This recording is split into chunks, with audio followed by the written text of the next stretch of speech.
Para algunas personas conocedoras del derecho, hablar de derecho público y privado en estos días es solamente una cuestión de clasificación para fines meramente didácticos, por lo que no voy a opinar si es un término correcto el decir derecho público o privado, porque entorpecería el fin de este video.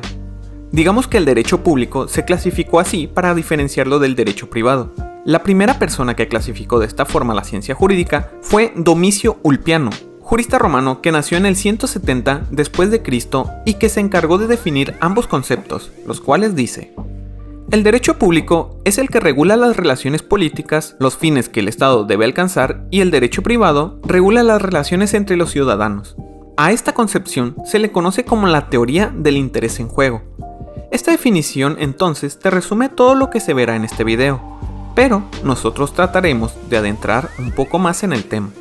No voy a explicar todo el tema de derecho romano en este video, ya que duraría mínimo como 5 horas. Solamente les diré que para explicar este video retomaré un poco de la teoría romana. Ahora bien, en Roma definían al derecho público como... el derecho público es lo que pertenece al Estado del Estado romano, los cuales lo dividen en 3. Sacro, que se refería al culto de los dioses, a los ritos y sacrificios. Sacerdotes, que se refería a la organización, funciones y prerrogativas, y por último, magistratus, que era una serie de regulaciones respecto de su número, naturaleza y atribuciones, como la competencia y la organización del orden político, como las asambleas populares y del Senado. Entonces, el derecho público en la antigua Roma era para referirse al gobierno, la organización y las funciones del Estado, y sus respectivas relaciones con las personas particulares y con los demás países. Digamos que las leyes que regulaban al derecho público en la antigua Roma no podían ser modificadas por acuerdo entre personas particulares, como nosotros, sino que tenían un diferente procedimiento derivado de expresar la voluntad del pueblo romano. Bueno, la teoría está muy buena, pero ¿cómo se manifiesta el derecho público en la actualidad? Digamos que todo acto que emita los diferentes poderes del Estado con el carácter de autoridad constituye derecho público, porque para que ese acto de autoridad sea válido, debe estar inscrito en el orden jurídico vigente, o sea, en las leyes. Si la autoridad no actúa de acuerdo con lo que la ley le faculta, entonces ese acto viola garantías y derechos humanos. A esto se le conoce como el principio de legalidad, o sea, el Estado no debe violar las leyes en su actuar. Entonces, para estar dentro del derecho público, el Estado debe tener relaciones jurídicas de subordinación con los particulares, o sea, realizar actos de autoridad con los particulares, pero también puede ser el caso que tenga relaciones jurídicas de coordinación con los mismos organismos públicos del Estado. En la práctica, por ejemplo, puede ser que ibas viendo tu teléfono y te pasaste un semáforo en rojo.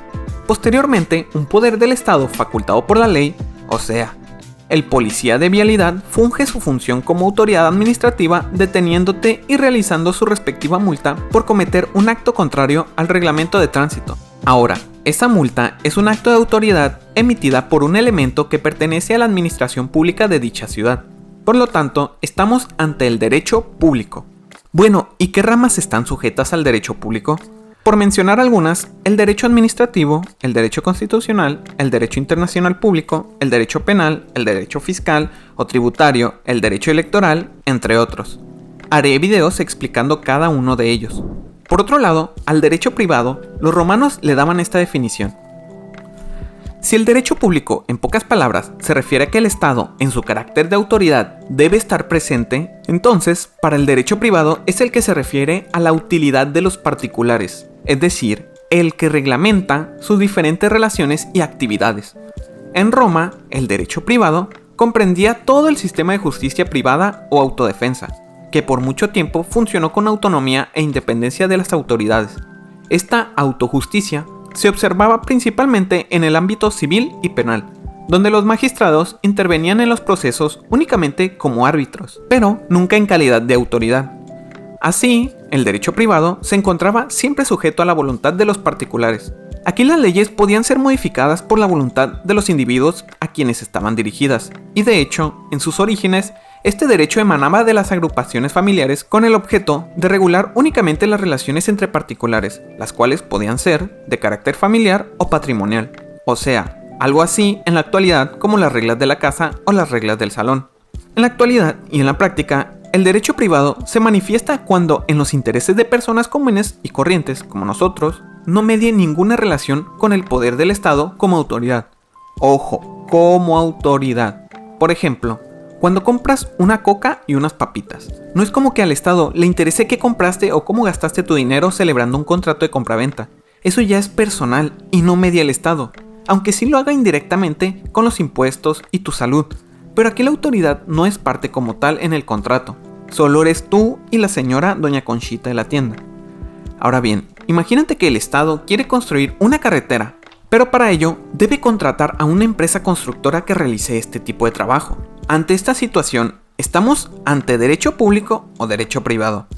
Existe cierta confusión cuando el Estado no actúa como autoridad y mantiene relaciones contractuales comerciales con particulares, pero efectivamente, el Estado puede actuar como un particular común y corriente, con las relaciones jurídicas de coordinación y no de subordinación. Por lo tanto, puede celebrar contratos con particulares, por lo que se regula según lo dispuesto en el derecho privado. Las ramas del derecho privado son el derecho civil, el derecho familiar, el derecho mercantil y el derecho internacional privado. En resumen, entonces, en las relaciones jurídicas de coordinación, estamos ante el derecho privado cuando existe relación de particular a particular.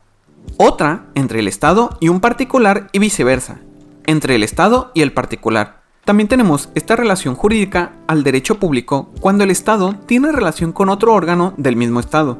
En las relaciones jurídicas de subordinación, entonces, el Estado es cuando actúa como autoridad y su actuar debe ser regido por las leyes, por lo que la relación entre el Estado y los particulares y viceversa constituyen derecho público en esta relación jurídica. Y bueno, hasta aquí este video. Podría haber hablado del derecho social, pero ese tema será para el próximo video.